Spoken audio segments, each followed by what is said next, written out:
Assalamualaikum warahmatullahi wabarakatuh. Ketemu lagi dengan saya dari channel Jalan Kopi Kita.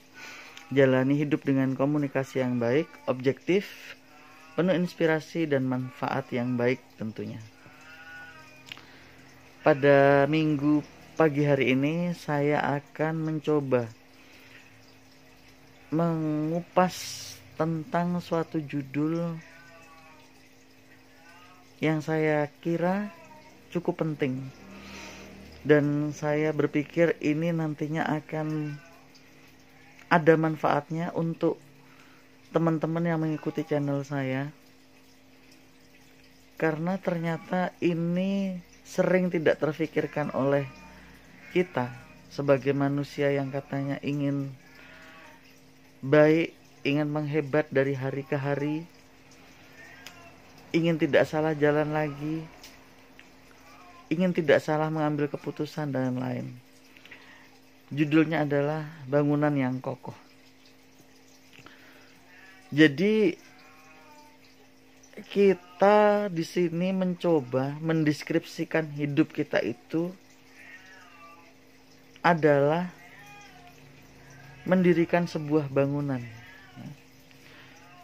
Kita anggap diri kita itu adalah sebuah bangunan. Kehidupan kita itu adalah sebuah bangunan. Bangunan itu bisa kokoh atau tidak kokoh, itu tergantung oleh banyak hal. Yang pastinya material bangunan atau bahan-bahan bangunan tersebut adalah kunci utamanya. Begitu juga dalam kehidupan yang kita jalani itu. Hal-hal apa saja yang kita lakukan atau tidak kita lakukan itu menjadi prinsip utama dari bangunan yang kita buat, kayak gitu. Satu, kita harus memilah siapa-siapa saja yang harus ikut dalam bangunan kehidupan kita. Dalam artian singkatnya di sini, kita memang harus memilih-milih teman, kayak gitu. Saya tidak jauh-jauh untuk membicarakan sahabat ya, tetapi di sini cukup teman dulu. Teman-teman yang ada dalam lingkungan kita, yang kita berikan izin untuk mengetahui seputar hidup kita, harus kita pastikan adalah orang-orang yang mengerti betul siapa diri kita, dengan kita tidak harus banyak menjelaskan kepada mereka. Jadi tolak ukurnya nanti adalah kita atau Anda di sini cukup merekap kembali dari keseharian yang kita alami selama ini, selama Anda belum mendengarkan atau belum melihat channel ini ya. Anda rekap kembali 1 tahun saja ke belakang. Orang-orang atau teman-teman di lingkungan Anda, siapakah dari mereka yang banyak menyusahkan Anda? Menyusahkan itu dari banyak hal ya. Dari perkataannya mungkin, atau malah dari tindakan-tindakannya, atau dia diam saja sudah banyak menyusahkan kita, juga sudah ada yang seperti itu. Jadi ada ya orang itu yang tidak perlu bicara aja, dia diam aja gitu ya. Kita melihatnya saja sudah tidak nyaman. Dan itu cukup membuat efek negatif atau vibes negatif ya ke kehidupan yang kita jalani. Ada yang seperti itu. Jadi ya jangan menyalahkan orang-orang tersebut. Salahkan diri Anda yang tetap menjadikan itu menjadi bagian dari diri kita, dari lingkungan kita. Maksudnya apa di sini? Ini yang poin yang harus Anda mengerti ya. Anda itu kalau jalan-jalan ya, ini perumpamaannya. Anda itu kalau jalan-jalan mau ke Taman Safari misalnya, ke Jakarta atau ke Ancol misalnya. Itu apakah perjalanan yang Anda lalui itu semua Anda jadikan agenda dalam perjalanan Anda? Tentu tidak kan? Itu cukup dilalui saja. yang Anda jadikan agenda dalam rute-rute perjalanan Anda, tentunya tujuan-tujuan Anda. Yaitu mungkin kalau misalnya ke daerah Jakarta, mungkin ke Ancol, mungkin ke Dufan, misalnya seperti itu. Tidak mungkin misalnya stasiun Senen jadi bagian rute Anda, walaupun mungkin Anda naik kereta api ke Jakartanya, tetapi itu kan perjalanannya saja. Sama saja di sini, kalau Anda itu misalnya di pertemanan itu memang misalnya dalam suatu kantor Anda itu punya kru misalnya 40 orang taruhlah. Tidak lantas 40 orang itu Anda jadikan lingkungan Anda, tidak harus. Mungkin cuma 2 atau 4, nggak apa-apa. Kalau misalnya 4 saja, berarti kan 36 orang itu hanya sesuatu yang Anda harus lalui aja setiap harinya. Anda tidak perlu banyak mengerti cerita mereka. Anda juga tidak perlu bercerita apapun terhadap mereka. Anda tidak punya hak untuk memasuki kehidupan mereka, begitupun mereka tidak punya hak untuk sedikit pun mengakses kehidupan Anda. Seperti itu. Demikian juga di perusahaan misalnya ya.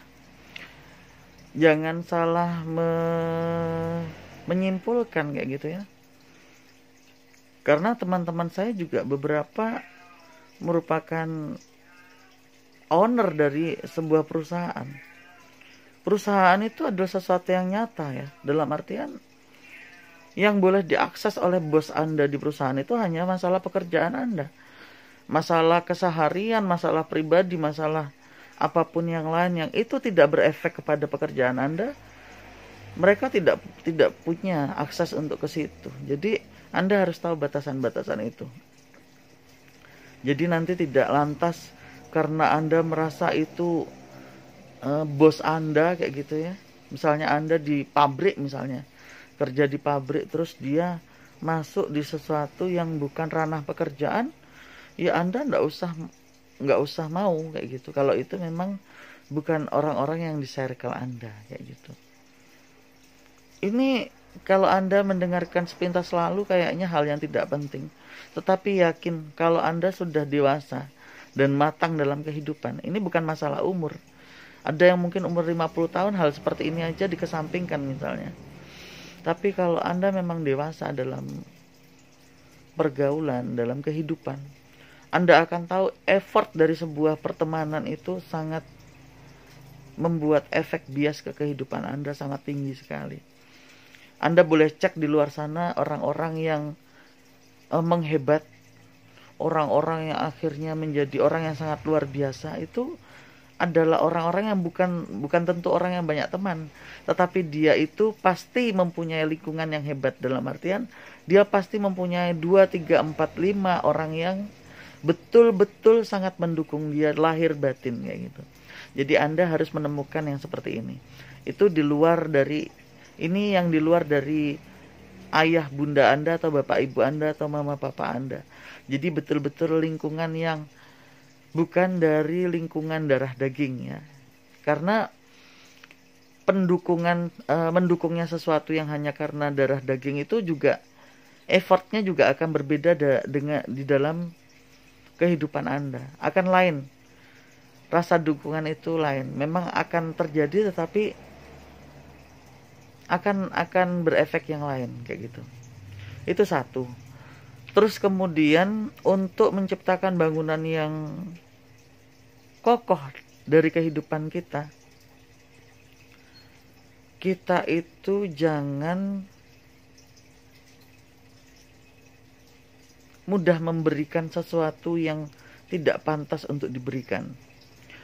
Dalam artian begini, terkadang saya juga sama, saya juga dulu terjebak di masalah itu kayak gitu. Terkadang kita itu ingin sama rata, sama rasa, berbagi seperti itu ya. Terkadang apa yang kita ketahui sedikit saja gitu kan, kita merasa itu penting, kita lantas membagikan ke semua orang kayak gitu kan. Misalnya dalam sebuah perusahaan, kita itu ingin melakukan seleksi untuk posisi tertentu, misalnya kayak gitu. Itu tentunya kita memerlukan penilaian yang cukup masif ya, penilaian yang tidak cukup setahun 2 tahun, penilaian dari tolak ukur yang memang tolak ukurnya itu mewakili dari aspek yang ingin kita nilai kayak gitu kan. Apa jadinya kalau seseorang yang tidak pas atau tidak layak atau tidak pintar tadi itu menjadi suatu yang menjadi pemikiran untuk posisi-posisi tadi, hanya karena orang itu terkecoh dengan media sosialnya yang misalnya, wah orangnya kayaknya pintar, wah orangnya kayaknya bijak, orangnya kayaknya alim kayak gitu ya, orangnya kayaknya jujur, orangnya sangat bertanggung jawab dan lain-lain. No. Maka saya menghimbau untuk teman-teman saya ya. Saya yakin yang mengikuti channel saya dan betul-betul mengikuti, bukan hanya karena saya pernah edukasi untuk subscribe kayak gitu ya, tapi Anda memang betul-betul dari hati itu mengerti bahwa sesuatu yang saya sampaikan di channel saya ini, saya memerlukan pemikiran untuk menyampaikannya kayak gitu. Bukan sesuatu yang mudah untuk didapat seperti itu. Bahkan Anda mungkin beli buku banyak pun, mungkin dengan intisari yang sama dengan yang saya sampaikan ini, belum tentu juga segamblang ini kayak gitu. Itu karena media sosial itu tadi, kita jadi salah menentukan seseorang. Kita sudah tidak murni lagi dalam menilai seseorang. Ibaratnya kita terkecoh. Maka saya mengingatkan untuk teman-teman yang cerdas dan bijak di sini, jangan pernah menilai orang dari media sosialnya. Nilailah dengan pertemuan langsung. Lihatlah betul-betul dari berapa banyak episode hubungan kayak gitu. Dari kata-katanya, dari profesionalisme pekerjaannya, dari tanggung jawabnya, dari keberaniannya untuk menyampaikan sesuatu yang mungkin perih, tetapi itulah memang kebenarannya.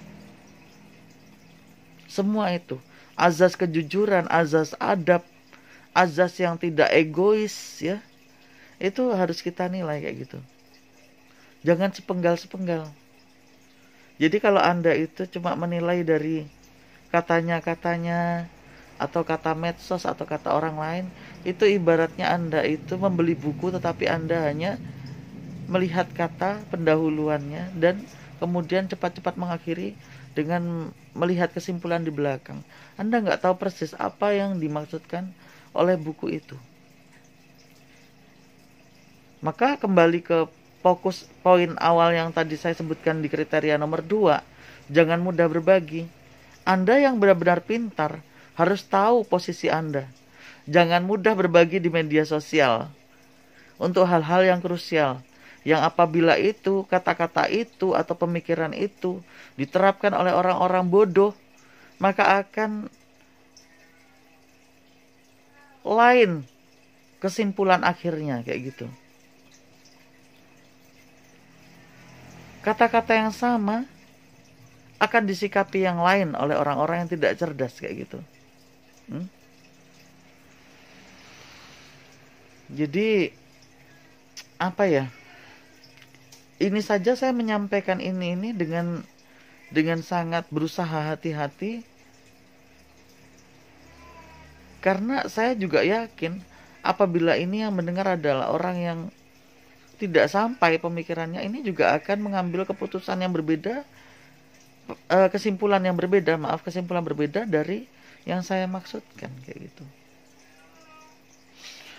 Terus ketiga, bangunan yang kokoh itu dalam kehidupan, bangunan kehidupan kita yang kokoh itu sangat ditentukan oleh keberanian kita. Kita melihat pengecutnya orang atau keberanian orang itu bukan dari kata-katanya saya tidak takut kok, bukan. Atau dari matanya yang melotot-melotot itu menyampaikan saya tidak takut kok, bukan. Atau dari posisi yang orang itu punya, itu juga bukan. Jadi saya mau memberikan sesuatu yang penting ya di sini ya. Kita atau Anda itu suka salah kaprah dalam mensifati seseorang. Di bagian mana? Di bagian ini saya sebutkan.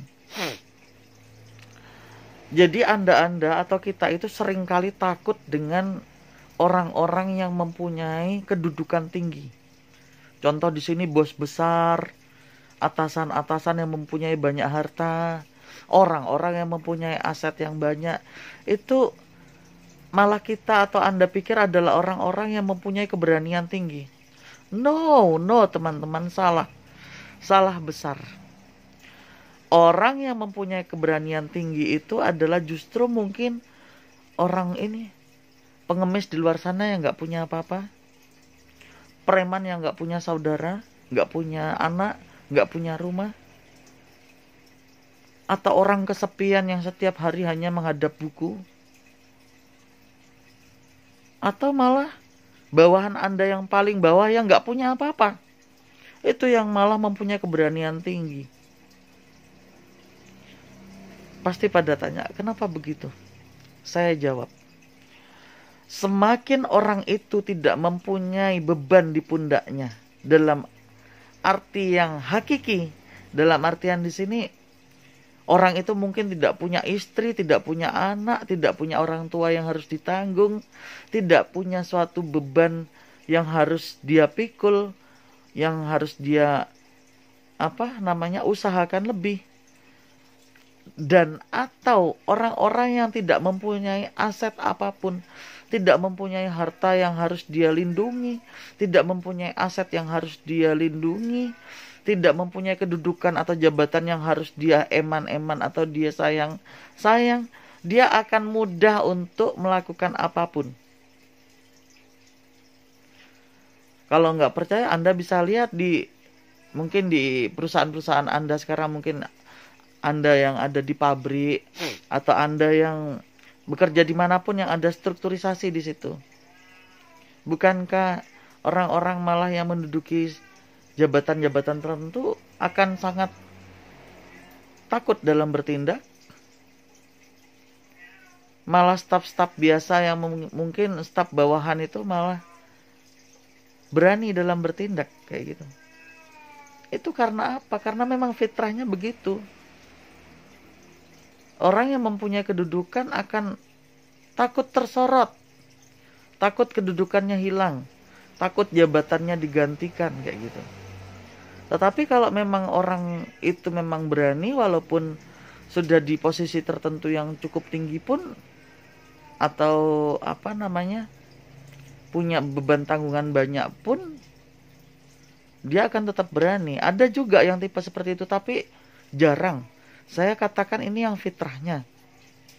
Jadi kalau ada orang yang memang dia tanggung jawabnya banyak, misalnya anaknya banyak, istrinya juga nggak kerja, misalnya ini laki-laki ya, terus juga masih menanggung orang tuanya, padahal dia punya harta yang banyak juga, punya kedudukan yang tinggi, dan dia mampu mengusahakan sesuatu yang terkadang harus banyak berhantaman dengan orang-orang yang lebih mempunyai kekuasaan dibanding dia. Itu memang orang yang patriotismenya tinggi, memang orang yang berani dalam arti yang sesungguhnya. Itu kalau Anda ketemu orang yang seperti itu, ikutilah, karena orang seperti itu tidak bisa dibeli dengan apapun. Orang seperti itu biasanya ciri-cirinya biasanya akan pernah jatuh yang sangat jatuh karena mempertahankan prinsipnya. Tetapi setelah nanti dia naik lagi, dia menjadi sesuatu yang power lagi, dia akan tidak mudah untuk jatuh lagi. Dia akan sangat kuat kayak gitu. Tapi ini orang-orang yang seperti ini sangat jarang sekali. Saya ingatkan sangat jarang. Apalagi di zaman kita seperti ini, wah, bisa dibilang mungkin dari 1 juta orang tuh cuma ada satu yang seperti itu. Terus kenapa kadang kita kalau melihat itu orang yang tidak punya kedudukan apa-apa, nggak punya harta apa-apa, bahkan mungkin nggak punya siapa-siapa, dia berani menerjang ke sana ke sini. Lah ya iya, itu fitrahnya. Lah apa yang dia harus takut kehilangan? Apa yang dia harus pertahankan? Kan nggak ada. Ibaratnya kasarnya dia sampai terjadi apa dengan dia tuh dia udah siap menerima resiko. Lain dengan orang-orang yang mempunyai sesuatu yang dia ingin pertahankan, dia ingin menjaganya kayak gitu. Kalau ibaratnya mungkin orang yang seperti ini mau kelahi sama orang lain atau terjadi sesuatu perseteruan yang bagaimana, itu pasti akan berpikir, nanti anakku gimana, nanti hartaku hilang gimana, nanti jabatanku kalau turun bagaimana, itu kan pasti terfikirkan kayak gitu. Jadi jangan mudah berbagi ya. Jangan mudah berbagi dengan orang yang tidak pantas untuk dibagi. Kemudian Anda juga harus tahu orang-orang yang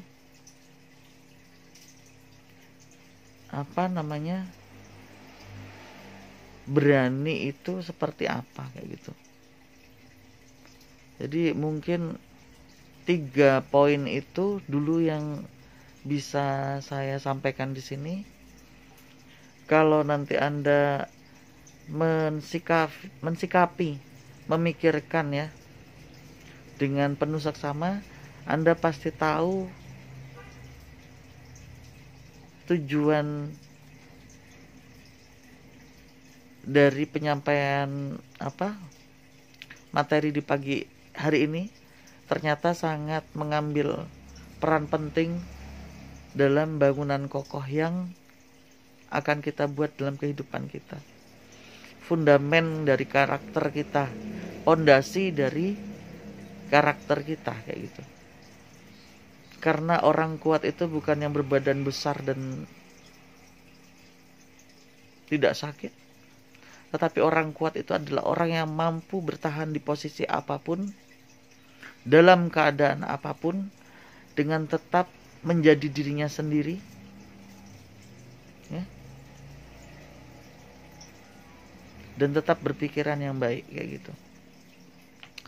Jadi mungkin kayak gitu pembahasan kita pada pagi hari ini, yang berbicara tidak lebih pintar dan tidak lebih baik daripada yang mendengarkan. Banyak maaf dari saya apabila ada kata-kata yang kurang berkenan. Semoga channel ini membawa banyak kebaikan untuk kehidupan kita, apalagi untuk teman-teman yang sedang merintis kehidupan, dalam artian di sini sedang usia-usia produktif, baru produktif ya, misalnya kayak umur 25 tahun ke atas itu.